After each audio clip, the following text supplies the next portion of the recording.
actually second time shooting my Howdah 20 gauge shotgun pistol. All right, here goes.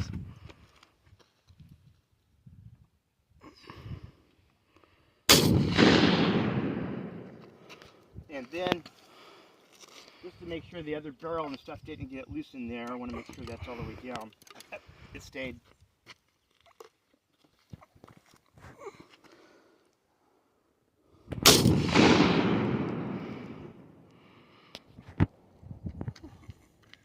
That was intense.